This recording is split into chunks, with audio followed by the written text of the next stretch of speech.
It's your responsibility as a leader to help them to see a different picture, to inspire and to buoy them up as much as possible.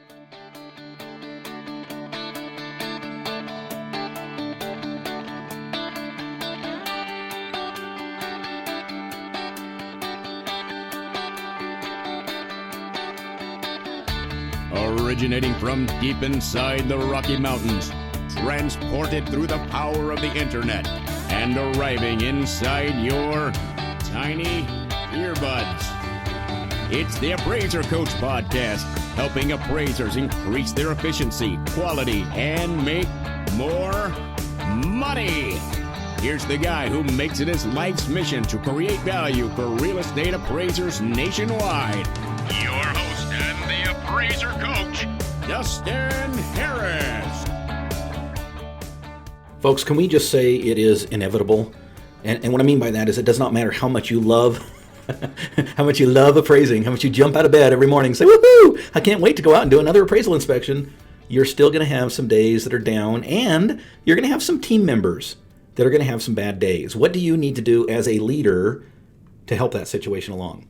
I want to pause here and remind you that we are sponsored by 3 great companies, one of them being Spark for Appraisers. Folks, if you've not heard about Spark, you need to check them out. Go to sparkforappraisers.com and learn more. I can't wait to share with you something that is super, super important about Spark coming up in just a few minutes. Sparkforappraisers.com. We're sponsored, of course, by Alamode Software. Alamode is saving appraisers lots and lots of time because they have built-in tools that allow you to be efficient.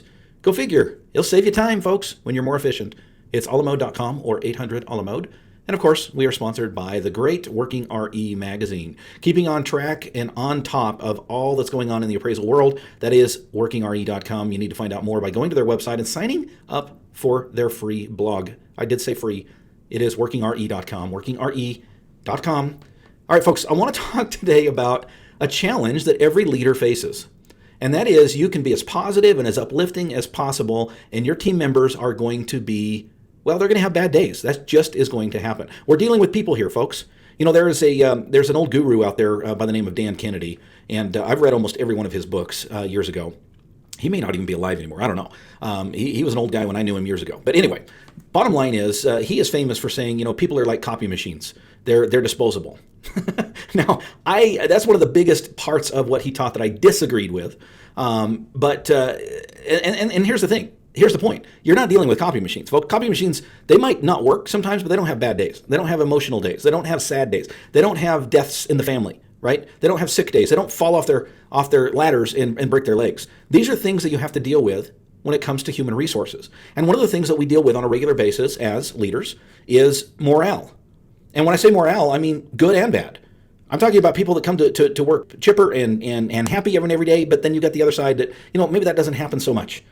And I know recently, as volume has dropped, as interest rates have risen and volume's dropped, there's been some, well, let's say there's been some negative attitudes out there. How do you deal with that as a business owner? How do you deal with that as the leader that you need to be with this team? You've spent all this time finding, hiring, training, managing all of these people, right? And there's a great symbiosis going on, a great win-win going on. And then you deal with some attitude problems. You deal with some challenges, some difficulties, some morale problems, right?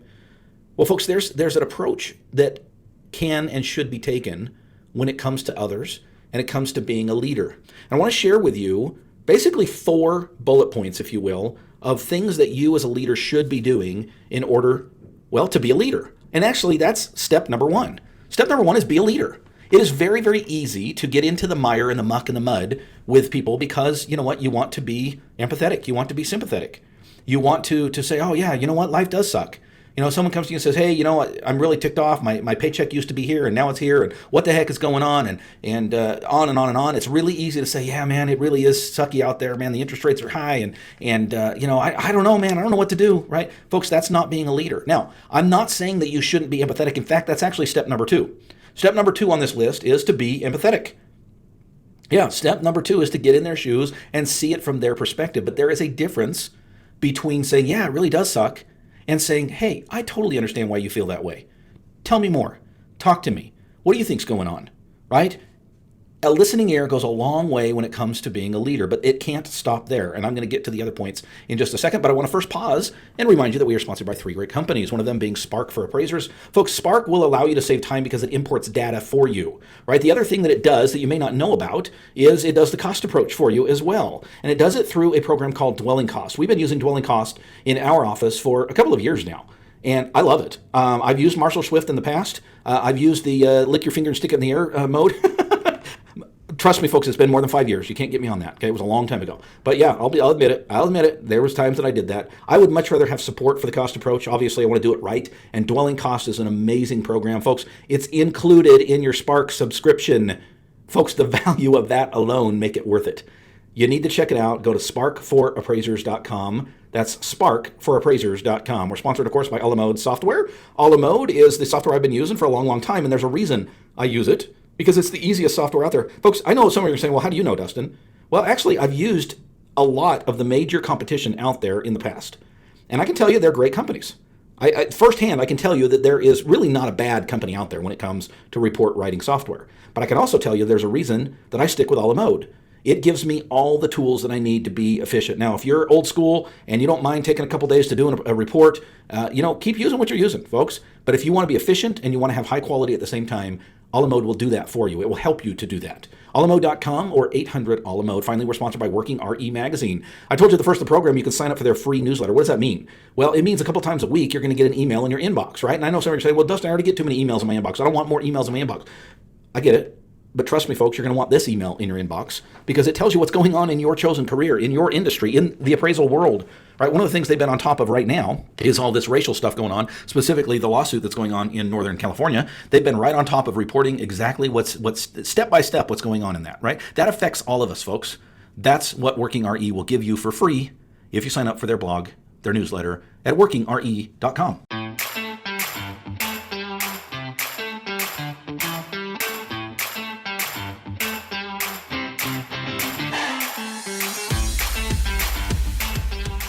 All right, folks, welcome back to the program. Dustin Harris hanging out with you and we're talking about leadership today. Yeah, we're talking about morale. We're talking about those days when your employees or employee, plural or singular, come to work a little down, a little discouraged. And I know some of us have been experiencing this a little bit more than we would like lately.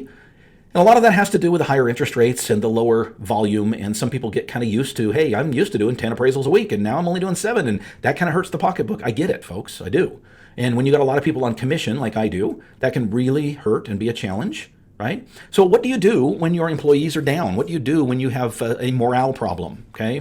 And when I say morale problem, I'm not saying in general. I'm saying that, if somebody has a low morale, I believe, first of all, that's on their shoulders to fix, okay? But I believe as a leader, right, and that's step number 1, be a leader, right? And a leader listens, right? There's an alliteration for you there. A leader listens.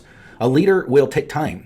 A leader will recognize the red flags, will recognize the signs that someone's not doing well. They may not necessarily come to you and saying, hey, Dustin, I'm having a crappy day today. I could really use a listening ear, right? You might just notice the way that they handle things. They might just notice the way that you might just notice the way that they do things or don't do things, as the case may be, right? Their productivity will probably drop, right? Now, some of you are saying, well, it's not my job to make them happy. It's not my job to listen to them. I've got a spouse for that, right?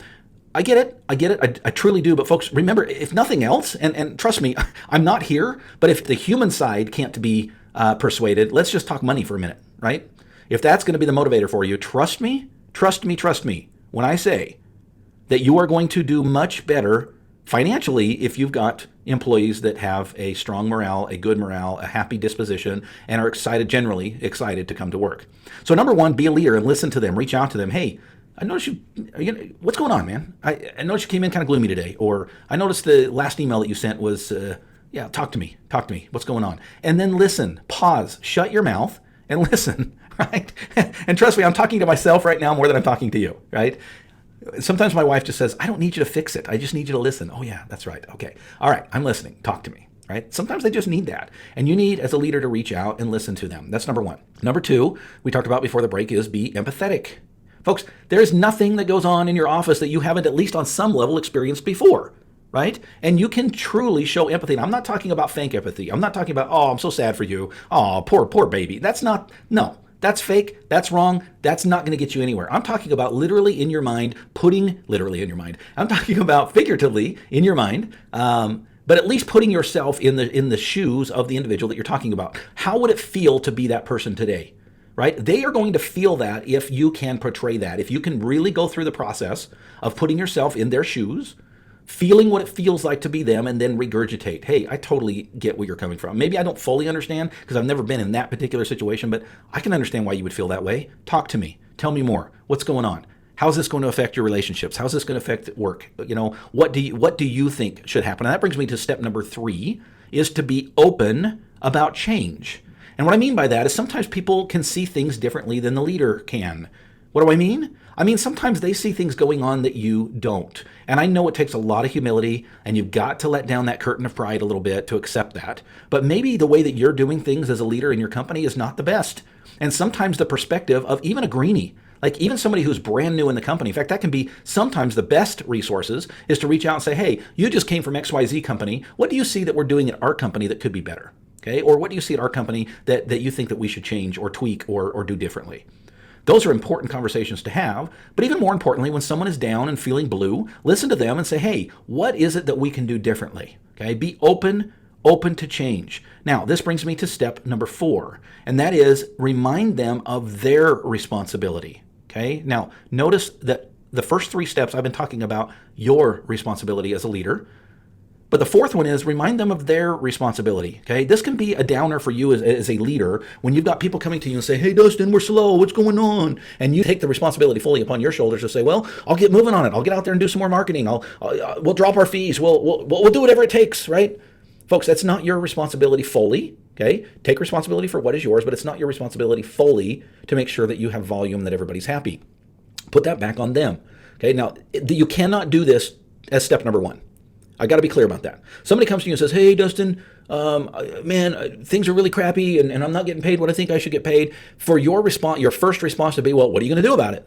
Okay? Obviously, that's not going to go over really well. But for a step number 4, after you've been a leader, step number 1, number 2, empathize with them. Number 3, brainstorm ideas together. That's be open, number 3, right? And number 4 is to remind them of their responsibility, okay? And you have to be very careful about how you approach this. But I'm a big believer in saying, yeah, you know what? I totally agree. I'm sorry you're feeling this way. What do you think we can do about it?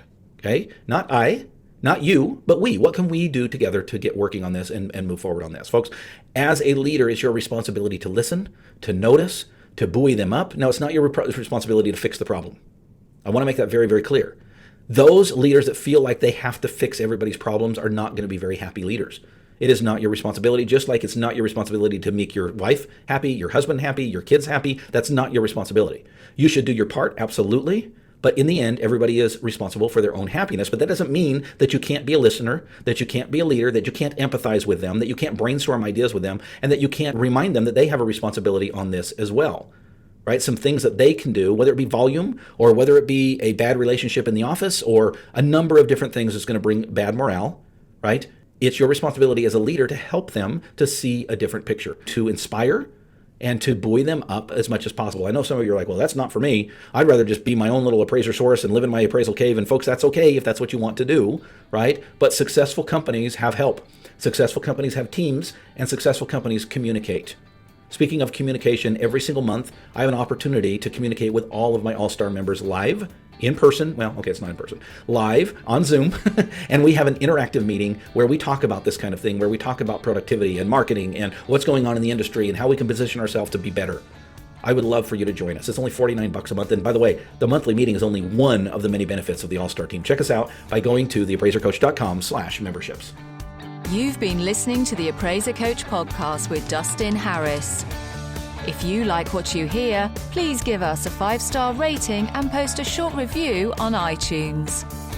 For more in-depth insider information on how you can make more money as a real estate appraiser, visit theappraisercoach.com and sign up for the All-Star team today. Thanks for joining us. And now, get out there and create some value.